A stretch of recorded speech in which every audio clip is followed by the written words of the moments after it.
Nacido y criado en Lanús, nació en 1951, padre de 2 hijos, en pareja con Gabriela hace más de 10 años. Transitó las calles del barrio donde tomó el gusto por la pelota paleta. A los 14 se acerca a grupos juveniles que se referenciaban en Perón. A principios de los 70 se integra a la FARC, que más tarde confluye en Montoneros. Encuentra en Carlos Olmedo su primer jefe y referencia política. Se exilia en Francia en el 76 y en diversos lugares de Europa. Allí contribuye en el soporte logístico de aquellos compañeros que llegaban escapados por la dictadura. Conoció a uno de los encargados de la llamada guardería montonera, que se instala en Cuba en el año 79, y como tenía relación con muchos compañeros exiliados en Europa, terminó siendo uno de ellos. Entre otros chicos que quedaron a su cuidado está la actual diputada nacional Fernanda Roberta. Vuelve al país en el 82 y con sus compañeros de Zona Sur participa en la Plaza de Mayo del 83, que abre el periodo democrático con la asunción de Raúl Alfonsín. Sin jefatura política en los 90, colabora con las curas Villeros. Durante la crisis del 2001, incursiona en fábricas recuperadas donde llega Viniplast, empresa bajo la conducción de una cooperativa de trabajadores. Forma parte del grupo fundador del EMNER, que es el Movimiento Nacional de Empresas Recuperadas, y desde allí generó la UPEA, donde milita actualmente, la Unión Productiva de Empresas Recuperadas. Dice que Néstor Kirchner fue su primer jefe político del siglo XXI y que el CFK lo conduce desde la televisión.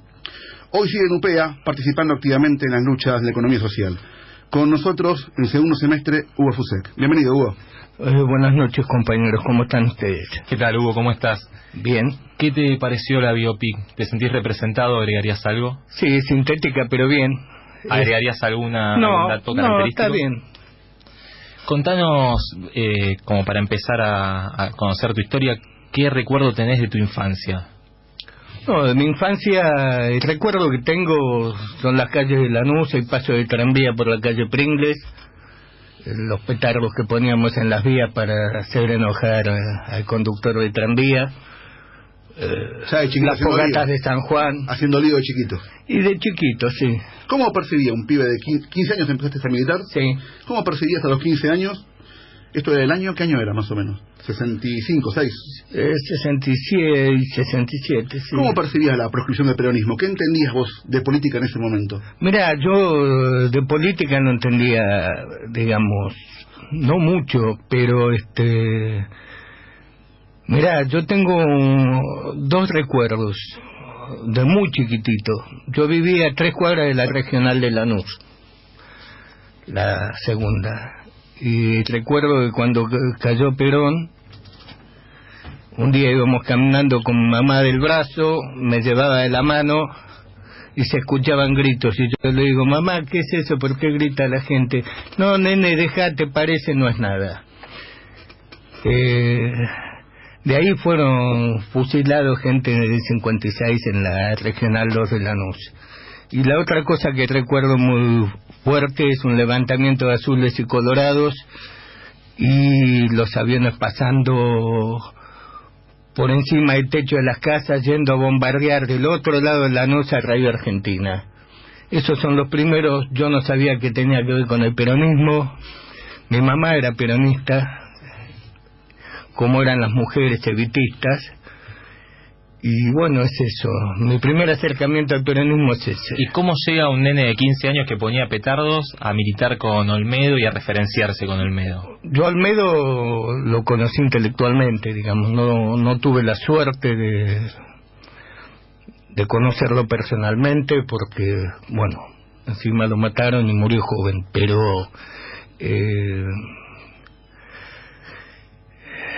creo que había grandes cuadros políticos ideológicos en lo que después fue llamada la generación del 70, y Carlos Olmedo creo que fue una pérdida importante. En la revista Cristianismo y Revolución, que son las primeras cosas que empezamos a leer en el 69-70, había una vieja discusión sobre el peronismo, si el peronismo era burgués o no era revolucionario. Y en Cristianismo y Revolución, durante 3 o 4 números, hubo una discusión que no se decían los nombres, pero era entre el Santucho, el ERP y Carlos Olmedo.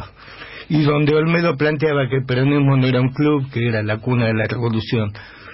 Casualmente en esa revista fue muy mencionada en los últimos días con la muerte de Ongaro, quien se referenciaba con la misma publicación.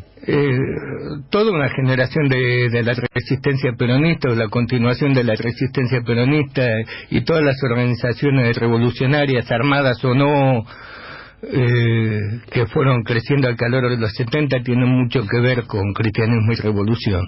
Estamos con Hugo Fusek, para el que nos está sintonizando en este momento, nos está contando un poco la historia de su militancia. Estamos empezando los primeros pasos de los 70, Pablo. Hugo. Sí. Marzo del 76. Sí. ¿Qué recordás? ¿Cómo te enteraste del golpe? No, era el fin esperado. Creo que no lo que venía, pero sí era el fin esperado, digamos. Se veía venir desde varios meses antes que no había respuesta política del gobierno de Isabel al grado de, primero, de las bandas parapoliciales y fundamentalmente al crecimiento sostenido de las luchas del movimiento obrero, porque yo creo que, y esto es una apreciación personal mía, yo creo que lo que acelera la decisión de los militares de dar el golpe de Estado fue precisamente la gran movilización que hubo a mediados del 75, donde la clase obrera logra echar a Celestino Rodrigo y muestra un grado de unidad popular donde no era solo la burocracia sindical, estaban las coordinadoras de gremios en lucha, y creo que fue una de las movilizaciones más impresionantes que yo vi en mi vida. Vos te vas en fines del 76. Así es. ¿Y vas primero a Francia? Contanos un poco cómo fue la experiencia de estar lejos de tu patria y sabiendo que estabas lejos y sabiendo lo que pasaba acá. Mira, yo tengo tuve mucha dificultad para aprender el idioma, o sea, estaba y no estaba. ¿Es francés? Un poco, casi un petit peu, pero estábamos muy rodeados entre los pocos o muchos argentinos que había, muy metidos hacia adentro en la situación argentina, y éramos refugiados, es lo que se conoce como en Francia en ese momento como apátridas, ¿sí? O sea, gente cuya nacionalidad está en suspenso y te dan un pasaporte del ACNUR de tapita celeste y bueno, sos eso. ¿Cómo llegás a ser parte de la guardería en toda esa estructura que se estaba armando desde el exterior para apoyar? Mira, viene el tema que muchas veces hablarlo es políticamente incorrecto, el tema de la contraofensiva en el año 78-79. Los compañeros de la organización Montoneros ya teníamos en carne propia. La organización Montoneros tenía una característica que es la siguiente: nosotros íbamos a todos lados con nuestra familia, con mujer, hijos, y hay historias siempre en familia, y se seguía teniendo hijos. Al conocerse lo que los milicos hacían cuando caían nuestros chicos o cuando eran secuestradas las familias o los padres de nuestros compañeros y los nietos que empezaban a desaparecer, o a la apropiación de los hijos de las compañeras embarazadas, nos dimos cuenta, la organización se dio cuenta de lo terrible que eso era, y que había que tratar de preservar los hijos de los compañeros. Se creyó y se generó la guardería en el mejor lugar posible en ese momento, que era en Cuba. Y creo que fue a la luz de los hechos y las distintas experiencias latinoamericanas y mundiales dicen que fue exitosa y que logró preservar la vida de los chicos.